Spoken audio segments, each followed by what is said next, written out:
Nós vamos hoje ler o texto de Deuteronômio, capítulo 10. Deuteronômio é o quinto livro dos chamados livros da lei. Deuteronômio significa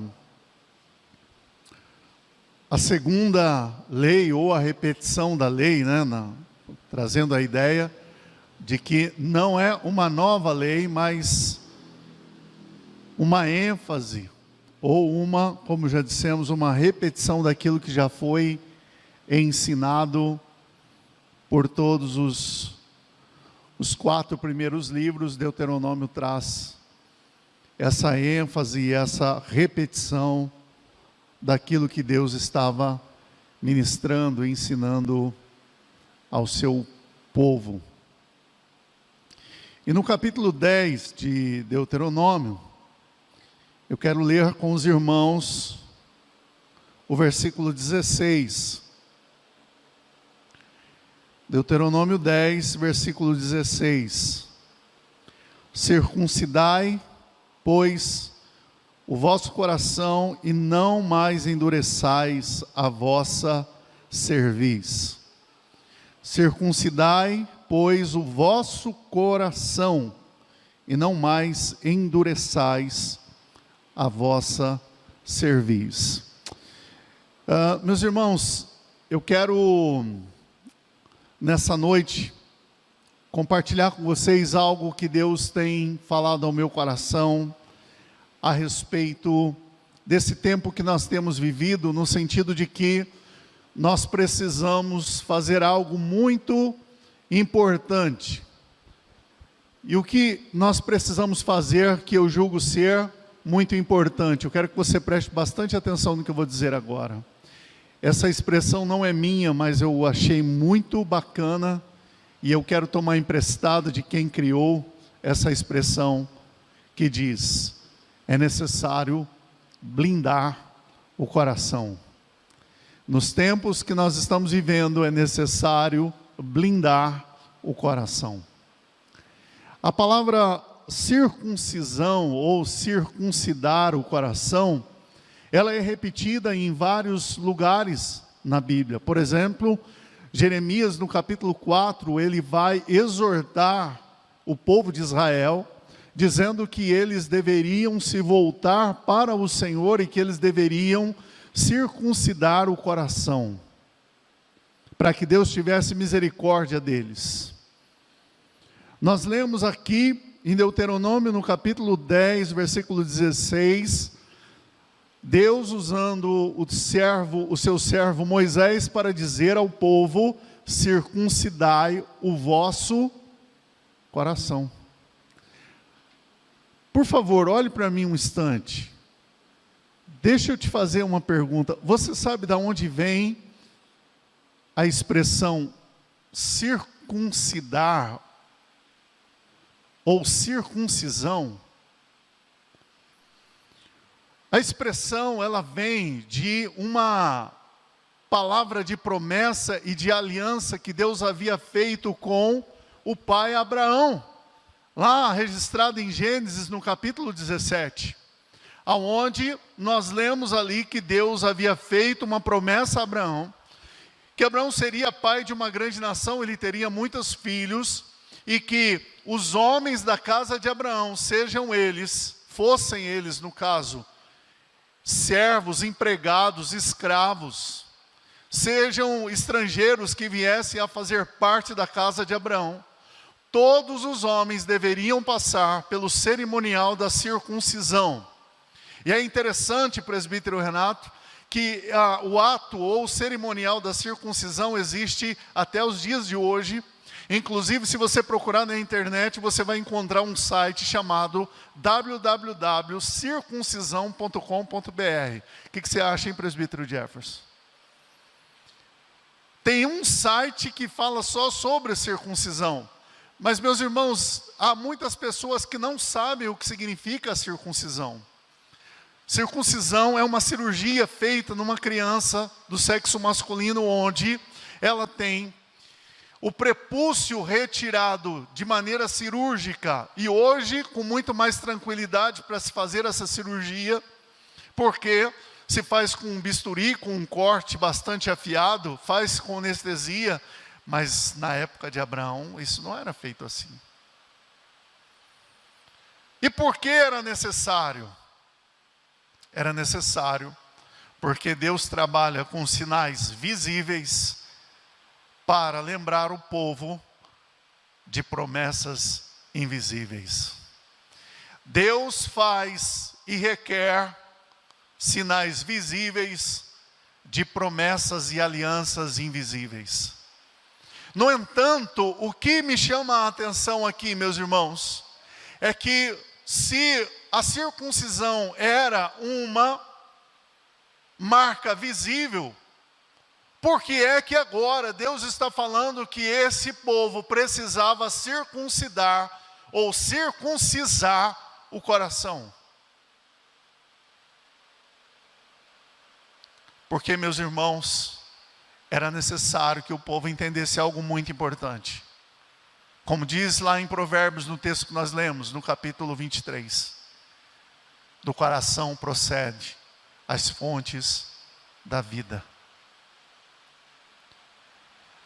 E se nós, meus irmãos, não entendermos que nós precisamos tomar muito cuidado com as coisas que nós temos visto, ouvido, com as sensações que nós temos experimentado no nosso dia a dia, Satanás, que não dorme, nem dormita, nem cochila, ele está todo o tempo preparando situações para tentar você, para desviar você. Meus irmãos, eu estava lembrando com alguns irmãos na manhã de hoje, que na história do mundo nunca se teve tantas informações como nós temos hoje. Você tem uma gama de informações hoje tão grande como nunca se viu na história. Informações que você pode acessar com um clique, com um toque na tela do seu smartphone. Você pode conhecer o mundo inteiro na palma da sua mão. Você sabe o que está acontecendo agora, do outro lado do mundo. Tem informações chegando no seu celular agora, não precisa abrir, tá? Sua rede social não para, são 24 horas gente mandando informação.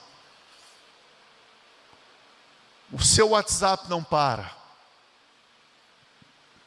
Se você precisar falar comigo, depois de certas horas da noite, eu digo para você o seguinte, me liga.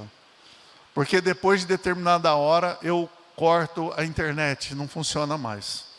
Nem a internet de casa, nem a internet do celular, não funciona.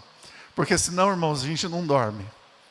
Porque deu aquela vibradinha, zzz, zzz, você já está tocando, já pegando o celular. Brilhou a luzinha azul, ou amarela, não sei a cor que é da sua tela, você já pega o celular. Meus irmãos, o celular não para, a internet não para, a grande rede está funcionando a todo instante. E nós estamos recebendo muitas informações. Informações verídicas, verdadeiras, informações mentirosas e a pior delas, as informações que trazem meias verdades. Essas são as mais perigosas.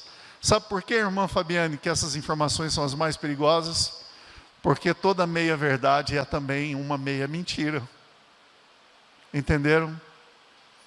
E nós precisamos, meus irmãos, ficar muito atentos. Nós precisamos ficar muito atentos, porque tudo isso tem uma estratégia maligna para alcançar o seu coração e para desviar você dos caminhos do Senhor. Meus irmãos, nós precisamos tomar cuidado com quem nós falamos, o que nós falamos. Temos que tomar cuidado com aquilo que nós escutamos, de quem escutamos. Porque, meus irmãos, senão a nossa cabeça enche de muita coisa que não vale a pena. E tudo isso serve para nos desanimar, serve para nos desviar. E muita coisa, queridos, não vem com uma cara feia e com gosto ruim. Não, vem com uma cara bonita e com um gosto agradável. Mas o objetivo continua sendo um só: nos desanimar e nos desviar dos caminhos do Senhor. Moisés, ele vai trazer uma palavra ao coração do povo e vai dizer: vocês precisam circuncidar o coração de vocês. E é interessante que eu estava dizendo isso a vocês agora.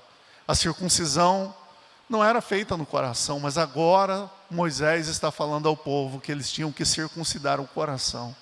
Meus irmãos, é necessário que o nosso coração esteja blindado, guardado, protegido. É lógico que quando eu falo sobre o coração, eu não estou falando desse músculo responsável pelo bombeamento do sangue, mas quando a Bíblia fala do coração, ela está falando da alma, ela está falando da sede das emoções, dos sentimentos.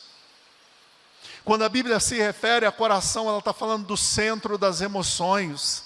Queridos, preste atenção, escuta o que o Espírito Santo está ministrando no seu coração agora. Há muitas coisas, meus irmãos, que estão mexendo com as nossas emoções, que vêm para nos roubar a paz, que vêm para encher o nosso coração de ansiedade, e algumas coisas que vêm para deixar a gente com raiva, para deixar a gente irado, para a gente perder o foco e para a gente deixar de olhar para onde a gente deve olhar. E Hebreus capítulo 12 diz que nós temos que olhar para o autor e consumador da nossa fé. Há duas coisas importantes, meus irmãos, que nós lemos aqui nesse texto. É blindar o coração e ter as cerviz capaz de se dobrar, capaz de envergar. Nós não podemos ser um povo de dura cerviz. O que significa isso? Significa que nós temos que ter a capacidade de nos dobrar aos pés da cruz, para nos rendermos completamente aos pés do Senhor. Esse povo foi julgado, meus irmãos, e Deus diz que esse povo era um povo de dura cerviz, esse povo que estava vivendo no deserto, e mesmo experimentando o cuidado e a proteção de Deus, este povo foi chamado de povo de dura cerviz, ou seja, um povo que não era capaz de se dobrar diante de Deus. E a ideia de se dobrar diante de Deus é a ideia de se render, é a ideia de se submeter à vontade de Deus. Sabe o que Deus está falando comigo e com você hoje, meu irmão? Que nós precisamos blindar o nosso coração para sermos capazes de nos rendermos aos pés da cruz. Ninguém é capaz de se render a Jesus se o coração estiver dividido. Jesus fala sobre o coração dividido. E ele faz uma referência dizendo que ninguém pode servir a dois senhores, porque ou há de agradar um e entristecer o outro. Não dá para fazermos duas coisas, seguirmos por dois caminhos. Blindar o coração é decidir seguir a Jesus, amar o Senhor, se render a Ele, crer nele de todo o coração. Quando Paulo no Novo Testamento, tanto em Romanos como no capítulo 3 de Gálatas, ele vai falar sobre os filhos de Abraão, ele vai dizer o seguinte: sabei, pois, que os da fé é que são filhos de Abraão. Do que ele estava falando, meus irmãos? Ele estava dizendo que nem o fato da pessoa ter nascido em Israel significa que ele é israelita, no sentido de ser filho de Abraão e herdeiro da promessa, porque são herdeiros da promessa aqueles que são capazes de crer na promessa, aqueles que são capazes de viver a promessa, aqueles que são capazes de viver debaixo da vontade de Deus. Estava lendo um livro de história da igreja, e pensei em um dos capítulos deste livro, que falava sobre os anabatistas, que é um movimento advindo da reforma, e esse movimento advindo da reforma, que ele ganhou o nome de anabatista, era um grupo que fez algumas decisões que os fizeram ser lembrados na história da igreja. E esse grupo foi lembrado porque eles tomaram uma decisão muito séria e radical Dentre todas as disciplinas bíblicas, eles optaram pelo discipulado, por viver aquilo que a palavra de Deus ensinava. E por viver aquilo que a palavra de Deus ensinava, a leitura que eles faziam da Bíblia era uma leitura radical, porque eles entenderam que para seguir Jesus era necessária uma atitude radical.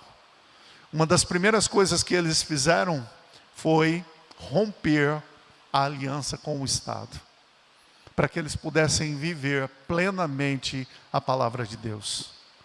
Eles romperam a submissão ao Estado, para viver somente aquilo que a palavra de Deus ensinava.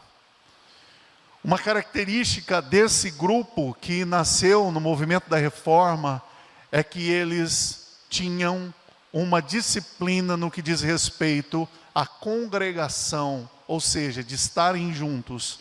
E juntos eles dividiam aquilo que eles tinham uma filosofia do amor fraternal. E portanto, dentre eles não haveria de viver ninguém com necessidade, mas eles iriam repartir com todos aquilo que cada um podia dividir com o seu próximo. Dentre os grupos anabatistas mais conhecidos, nós temos os Quakers, que viveram na América do Norte. E então eles faziam as suas comunidades, os seus vilarejos, e se juntavam para um ajudar a construir a casa do outro. E juntos eles construíam um lugar onde eles podiam congregar e celebrar um culto ao Senhor. Esses homens e mulheres foram muitas vezes perseguidos. Esses homens e mulheres foram muitas vezes perseguidos, até mesmo por outros movimentos cristãos, porque eles fizeram a opção de viver a palavra de Deus e de viver um discipulado que os levava todos os dias a se renderem aos pés de Jesus e a se renderem à mensagem da cruz. Sabe, meus irmãos, eu ouvi uma frase que eu já compartilhei com vocês. E quem disse essa frase falava de uma maneira muito enfática e dizia com muita convicção: eu acredito que você ama Jesus. E o auditório onde eu estava deu glória a Deus, celebrou um aleluia, quando essa pessoa disse: eu creio que você ama Jesus. O seu problema não é que você não ama Jesus. E a multidão ali animada, celebrando. E ela arrematou essa frase com um grande final, onde ela disse o seguinte: o problema é que você ama também outras coisas, e essas coisas você tem colocado em primeiro lugar, onde Jesus deveria estar. Não é que você não ama Jesus, você só ama outras coisas mais do que você ama a Jesus. Eu não duvido que nós como igreja, não duvido que eu que estou aqui, você que está aqui, quem está nos assistindo em casa, não ame a Jesus. O problema, meus irmãos, não está nisso, mas o problema é que amamos outras coisas de maneira mais intensa, e é por isso que nos desviamos do caminho da cruz. O problema é que nós amamos as nossas paixões, os nossos desejos mais do que amamos a Jesus. E é por isso, meus irmãos, que muitas vezes nós nos desviamos dos caminhos do Senhor.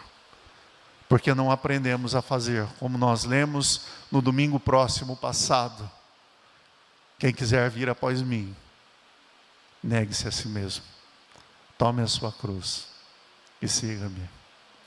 O caminho do discipulado é, meus irmãos, o caminho da renúncia. Rapidamente, ao olharmos aqui no capítulo 10 de Deuteronômio, do versículo 12 até o versículo 22, Deus vai trazer algumas orientações muito preciosas aqui para nós, e eu quero compartilhar com os irmãos rapidamente e concluir esta mensagem. No versículo 12, por exemplo, nós temos a orientação de que o povo deveria temer ao Senhor e andar nos seus caminhos, amar e servir ao Senhor de todo o coração e de toda a alma. deveria reconhecer a soberania de Deus, pois no versículo 14 diz: eis que o céu dos céus são os céus do Senhor, teu Deus, a terra e tudo o que nela há. Tudo isso pertence ao Senhor.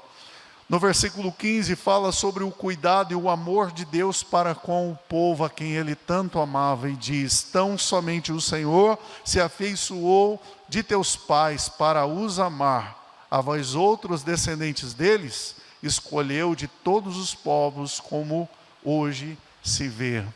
Nós lemos aqui, meus irmãos, quando então chega no versículo 16, e ele vai dizer: se vocês entendem que Deus ama vocês, se vocês entendem que Deus é soberano e que Ele é o Rei dos Reis, o Senhor dos Senhores, então aprendam algo: circuncidai o vosso coração.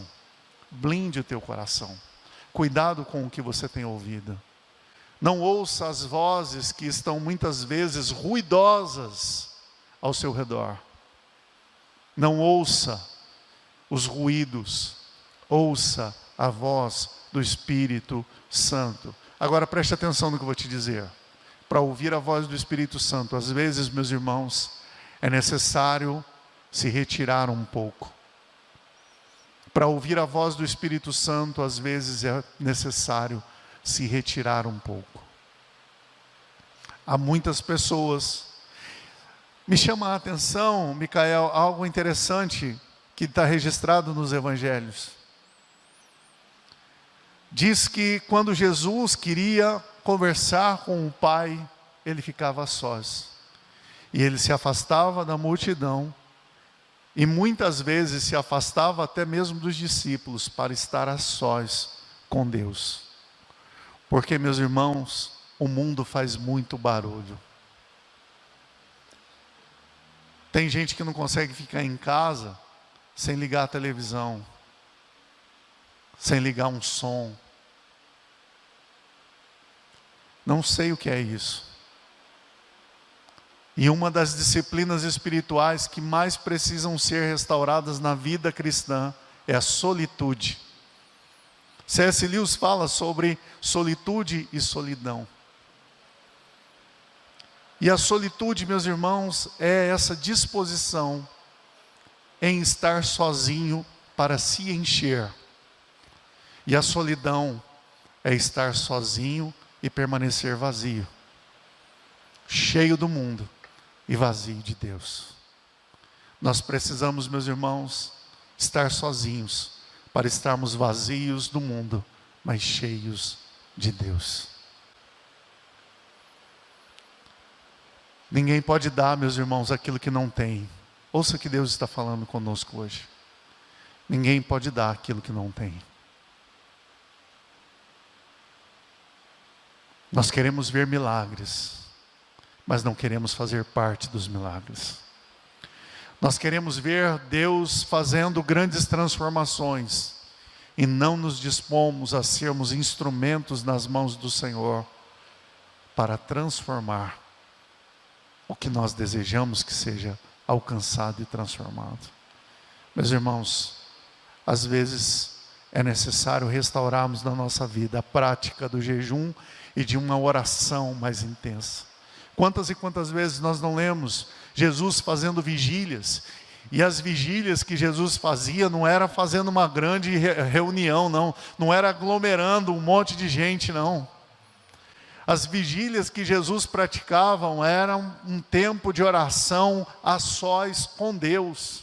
Faz quanto tempo, meu irmão, que você não acorda de madrugada para orar? Faz as suas contas aí, vê se você consegue lembrar. Se é que você já fez isso. Se você não fez, faça.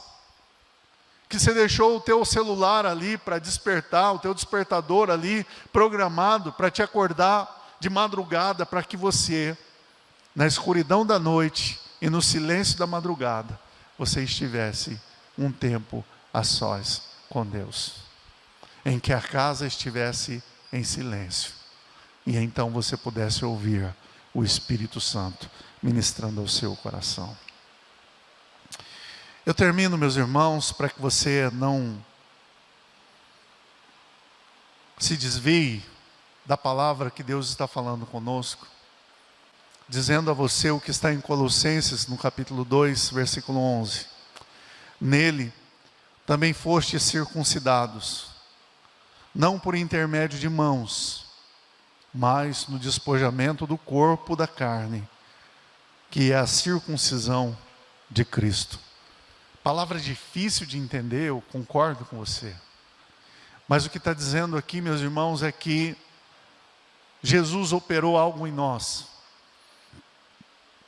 Jesus fez algo que não pode ser feito com as mãos humanas, porque só pode ser feito de maneira divina e espiritual. Ele nos marcou com a obra da regeneração, da justificação. Ele nos resgatou com a sua obra na cruz do Calvário. Ele fez algo que nem eu e nem você podíamos fazer. A obra que Deus fez marcou a nossa vida para todo sempre, e a marca de Jesus se torna indelével, ou seja, se torna de maneira impossível de apagar. Porque não importa, meus irmãos, quanto tempo vivamos nessa terra, nós nunca iremos esquecer o dia que Jesus nos tocou, o dia em que o Espírito Santo fez morada em nós, o dia em que nós fomos selados, marcados com a graça de Deus. Nós nunca vamos nos esquecer disso, e hoje o Espírito Santo do Senhor está nos fazendo lembrar, meus irmãos, de que Deus começou uma obra na sua vida, e você precisa se comprometer com o que Deus falou com você, com aquilo que o Espírito Santo fez na sua vida. Ele marcou a sua história. Não tente apagar aquilo que o Espírito Santo fez. Não tente se esquecer das promessas de Deus na sua vida. Não tente se esquecer da obra que Deus fez em você, porque não importa onde você esteja, o que Deus marcou no seu coração nunca será apagado.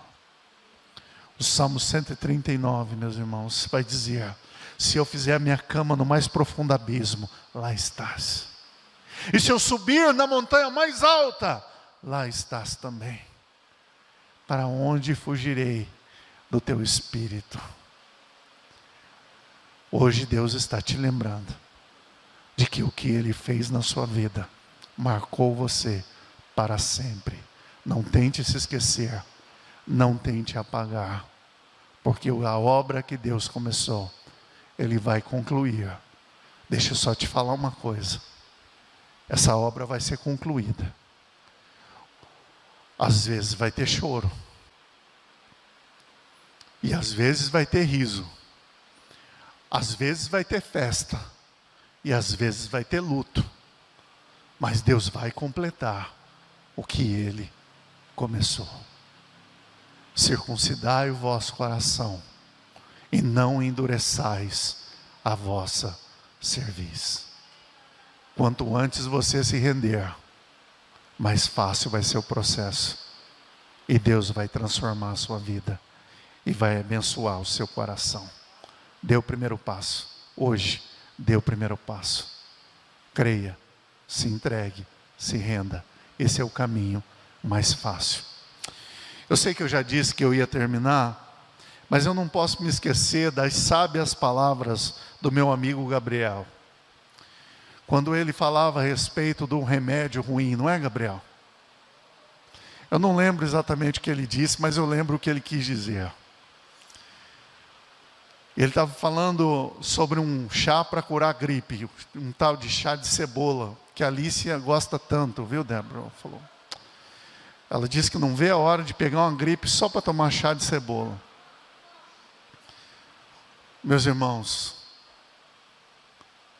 a cura de Deus e a transformação que o Senhor tem para nós, às vezes, pode ser um remédio amargo, ruim de tomar, difícil de passar, mas é um remédio que cura, que salva, que liberta e que transforma. Aproveite para tomar, para não precisar sofrer nunca mais. A cura está na obediência. E o milagre está na rendição. Deus te abençoe. Em nome de Jesus.